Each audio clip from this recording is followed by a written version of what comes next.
Bom dia, boa noite, galera. Não sei que hora vocês estão assistindo essa aula, então vamos começar mais uma aula do Matemática Top com agora a equação do primeiro grau, tá? Então, uma aulazinha rápida, vamos conversar, bater um papo e aproveitar para aprender matemática, tá? Então, lembrando que matemática é sequência, tá? Então, peço a vocês que estudem matemática com uma sequência, tentem ir aprendendo aos poucos, tá? E aí tudo vai ficar simples para você, tá? Matemática não é esse bicho de sete cabeças, não. Então, vamos lá. O que é que a gente vai estudar hoje em equação do primeiro grau? Uma aulinha rápida. Quais são os tópicos? Então, a gente vai aprender como identificar uma equação do primeiro grau, tá? Eu tenho que saber como é o jeito dela. A gente vai aprender a aplicar essa equação. A gente tem várias equações aí que a gente pode aplicar, tá? Lembrando que a maioria das aplicações é quando a gente relaciona a equação com a função, tá? Então, a equação do primeiro grau, a gente vai relacionar a função do primeiro grau. A função do primeiro grau, ela utiliza a equação do primeiro grau, aquele jeitão dela, como uma lei de formação, tá? Mas, vamos lá. A gente vai aprender a resolver, ou seja, a solução dessa equação, tá? Com uma incógnita. E a gente vai calcular alguns exemplos, beleza? Então, aulinha rápida para a gente aprender de forma eficiente como trabalhar com uma equação do primeiro grau. Então, vamos lá. Como é que eu faço para identificar a equação do primeiro grau? Então, a equação do primeiro grau é toda e qualquer equação que tenha esse jeitão aqui, ó. Lembrando, né, que eu estou trabalhando a equação do primeiro grau com uma incógnita, aqui, ó, uma incógnita, porque a gente também tem a equação com duas incógnitas, tá? E isso aí vai ficar para uma próxima aula, beleza, galera?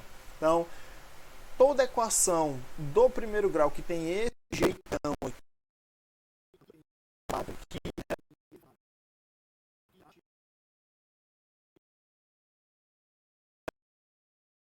considerada uma equação do primeiro grau, tá? Tá aqui, ó, ax mais b igual a 0, beleza? Sendo que a e b são os coeficientes, tá bom? Como é que acontece isso, ó? Esses coeficientes a e b, eles vão ser números racionais, tá? Eles vão assumir valores racionais. O a, ele tem que ser estritamente diferente de zero. Por quê? Porque se esse a for igual a zero, ele zera a variável x, ela deixa de ser uma equação. Por quê? Isso daqui é o que a gente chama de sentença matemática, tá? E essa sentença matemática aqui, para ser equação, né, lógico, precisa da igualdade, porque se fosse uma desigualdade era uma inequação, e ela tem que ser aberta. Como assim? Ela tem que ter uma variável. Para ela ser aberta, é necessário que ela tenha essa variável. Se tu colocar o a igual a zero, tu vai zerar essa tua variável x. Aí ela vai deixar de ser uma equação, porque ela vai deixar de ser uma equação do primeiro grau, porque ela vai deixar de ser uma sentença matemática aberta, beleza? E o b, ele é chamado de termo independente. Por que termo independente, né? Porque ele fica sozinho aqui, ó, ele não tem nenhuma variável com ele, tá? Então a gente já vai identificar logo ele. Fazendo um paralelo, lá na função do primeiro grau, esse b aqui é o ponto de encontro do gráfico, né, com o eixo y, beleza? Então, a, estritamente diferente de zero, b, qualquer número racional, sendo que b é o nosso termo independente, tá? Ele está sempre sozinho, ele é fixo. E esse a aqui ele vai variar porque, de acordo com o valor do x, né, ele vai multiplicando ele, então essa parte aqui da equação é uma parte variável. Essa parte da equação é uma parte fixa, beleza, galera? Então, vamos seguir aqui. X é a incógnita, tá? A incógnita, o que é incógnita? É variável. Incógnita é aquilo que tu quer descobrir o valor. Então, ele é a tua variável, tá? A gente chama de incógnita. Vamos seguindo.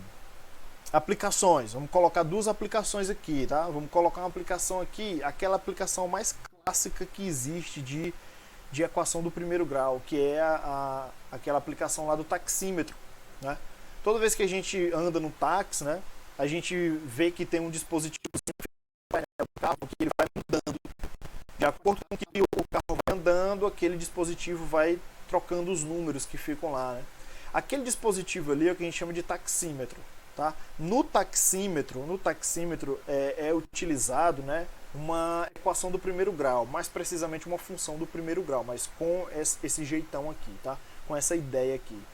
Aí o taxista às vezes nem sabe o que é uma equação, nem uma função de primeiro grau, mas lá no táxi dele ele está usando diariamente aquele dispositivo que utiliza essa função de primeiro grau ou equação de primeiro grau né, como lei de formação, tá? Então, como que isso funciona? Vamos ver. Ele tem uma parte fixa, que é a bandeira, né? Quando está de dia, bandeira 1, à noite, bandeira 2 é mais caro. O que é essa bandeira, essa parte fixa? É o valor que tu paga só em ter chamado o táxi. Chamou, tu vai pagar, beleza?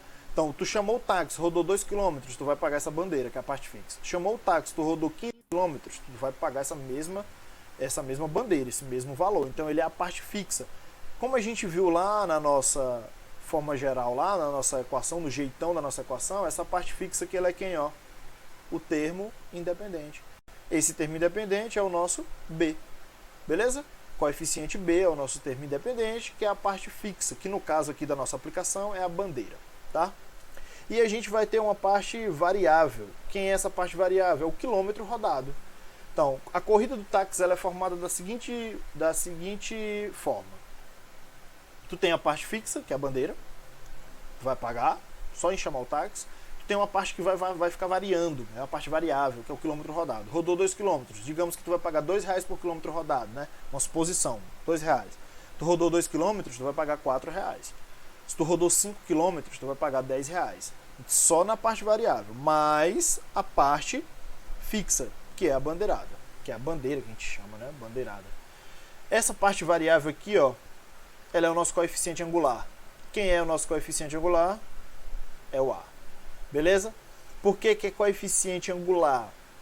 Porque ele que diz o ângulo que o gráfico vai formar com o eixo X, tá? Mas isso é um conteúdo para uma próxima aula, quando a gente estiver falando de função do primeiro grau, que a gente vai usar a lei de formação, na lei de formação, a equação, esse jeitão da equação do primeiro grau, aí vocês vão entender como é que funciona esse coeficiente angular aqui. Beleza, galera? Então essa é uma aplicação do dia a dia, né? A gente usa no dia a dia, o taxista usa direto no dia a dia, isso é uma aplicação do dia a dia. Tem uma aplicação um pouco mais específica, que é o cálculo da fração geratriz de uma dízima periódica, tá? Não precisa se assustar não. Fração geratriz é aquela fração lá que representa aquele númerozinho que tem infinitas casas decimais que são todos iguais, as casas decimais são iguais, que a gente chama de dízima periódica. Existe a forma convencional, que é utilizando a equação do primeiro grau para encontrar essa fração geratriz, e existe a forma prática. Quando eu estiver falando de dízima periódica, eu vou fazer uma aula só sobre isso daqui, vocês vão ver como é que funciona essa aplicação de equação do primeiro grau, tá? Por enquanto a gente vai focar mais na aplicação do dia a dia, beleza? Então isso aqui é uma aplicação, é útil, mas não é uma aplicação que a gente utiliza no nosso dia a dia, beleza? É mais específico. Então, vamos seguindo aí. Solução. Então, o que é a solução de uma equação? Vamos lá. O que é a solução de uma equação? Raiz ou solução? A solução também é chamada de raiz, né? Também é chamada de raiz da equação.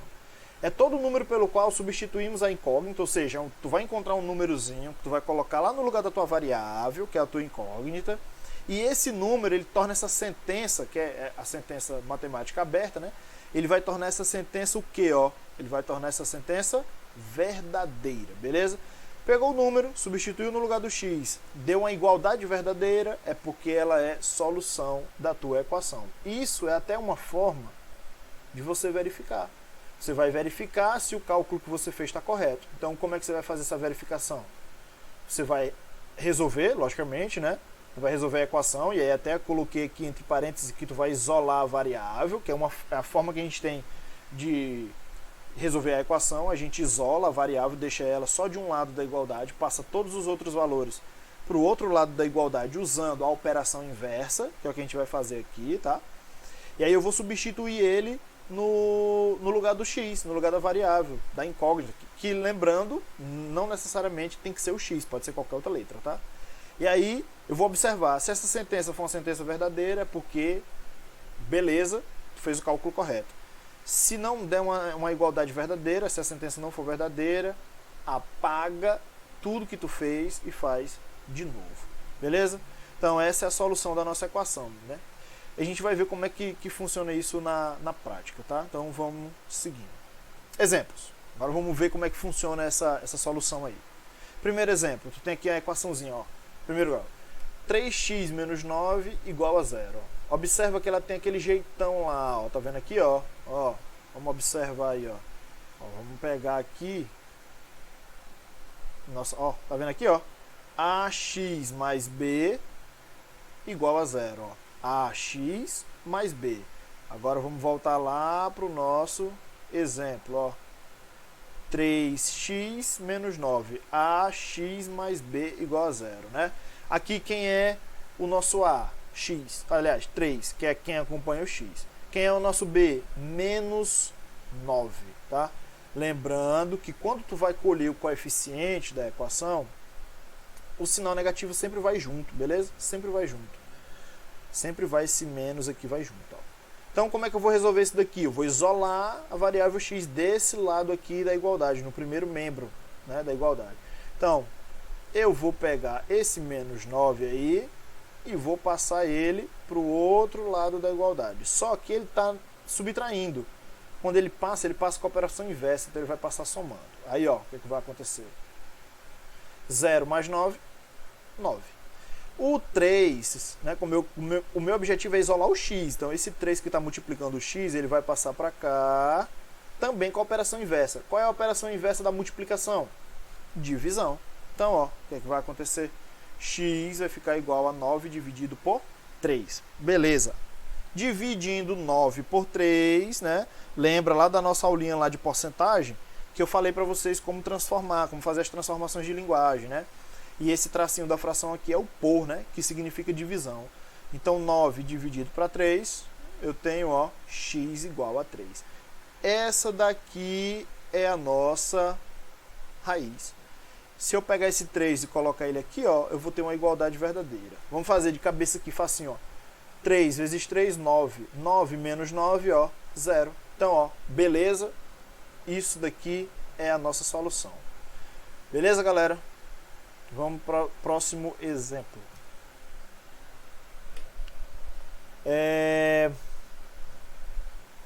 2,75V menos 500 igual a 0. Olha aqui, ó, tem o mesmo jeitão lá, só que no lugar do x tem quem, ó? Um V. Como eu falei para vocês, né? A incógnita, ela pode ser qualquer letra, tá? A incógnita pode ser qualquer letra. Então, o V aqui tá tranquilo. Aqui a gente tem um número decimal, ó. Como eu falei para vocês lá no primeiro slide, né? Esse coeficiente angular aqui, ele pode ser qualquer número racional. Então, 2,75 é um número racional. Tá? E que o nosso B vai ser menos 500. Então, A, 2,75, B, menos 500. Variável X, aliás, variável V. Beleza? Nossa incógnita, V. Então, vamos lá. Vamos isolar o V desse lado. Então, vamos pegar o menos 500 e vamos passar ele para o outro membro da igualdade. Então, ó, a gente vai ter aí 2,75V igual a 500. Estava negativo, né, subtraindo, passou somando. 0 mais 500, 500. O 2,75, ele está multiplicando o V. Então, ele vai passar, ó, dividindo. Operação inversa. Então, ó, dividindo. Que essa é a nossa aí solução, galera. Ó, 182, beleza? Aproximadamente 182. Deixa eu apagar essa marcação aqui que ficou horrível. Então, vamos para o nosso próximo exemplo, tá? Vamos lá. Ó, no nosso próximo exemplo aí a gente tem menos 7x mais 16 igual a 2. Beleza? Então, não tem o zero, ó, pode ver que está diferente, as outras têm zero, é isso, ó, mas não tem problema nenhum. Aqui também deu negativo, coeficiente angular, também não tem problema. O que a gente vai fazer é passar para o outro lado os coeficientes da mesma forma que a gente fez aqui. Então vamos lá, ó, passando o 16 para o outro lado, o que, que vai acontecer? Ó? Menos 7x igual a 2, ó, tá somando, passa subtraindo. Dá menos 14, tá? O menos 7 que está multiplicando, a gente vai passar ele, ó, dividindo. Então, ó, vai ficar aí x igual a menos 14 menos 7, tá? Vou apagar aqui para não atrapalhar. Então, continuando. Aqui tu faz o jogo de sinal, menos por menos dá mais, né? Alguns professores falam para multiplicar por menos 1, não tem problema. Quando a variável é negativa, multiplica por menos 1. E isso é útil também sempre quando a gente fala em sinal contrário. Então tu vai passar para o outro lado com sinal contrário. Só que isso é perigoso. Por quê? Tudo bem, aqui tu vai passar com o sinal trocado. Beleza. Tranquilidade total. Só que aqui tu não vai passar com o sinal trocado. Ó. Veja que o menos 7 ele veio para cá menos 7. Ó. Na verdade é a operação que é a inversa. Aqui era uma operação de multiplicação, agora vai ser uma operação de divisão. Certo? Belezinha? Então agora é só fazer aqui o jogo de sinal. Ó. Menos por menos dá mais. Então, ó, x igual a 2. Deixa eu dar um zoom aqui para todo mundo observar o que foi feito aqui. Então tá aí, galera, ó. Beleza? Colocando aqui, ó, para vocês observarem, ó. Estão vendo aí, né, ó? O 16 eu passei para o outro lado, tá aqui. Fiz a conta. O menos 7 que estava multiplicando, ó, passou dividindo. E aí menos por menos dá mais. Então eu tenho x igual a 2. Se eu pegar esse x igual a 2 aqui, ó, e substituir ele aqui, ó, o que é que vai acontecer? Vamos fazer de cabeça aqui, ó. Menos 7 vezes 2 dá menos 14. Tá? Menos 14 mais 16, subtrai com o sinal do maior. O sinal do maior é mais. Então, menos 14 mais 16 vai dar 2. Então, ó, beleza. X igual a 2 é a raiz da nossa equação ou a solução da nossa equação. Beleza, galera? Então, espero ter ajudado vocês, tá? Não se esquece de se inscrever e dar like no vídeo. Qualquer dúvida, coloca nos comentários, tá? Vamos ter muitos mais vídeos aí para vocês, com dúvidas, tirando dúvidas de vocês, resolução de questões, tá? E um abraço para todos e até a próxima.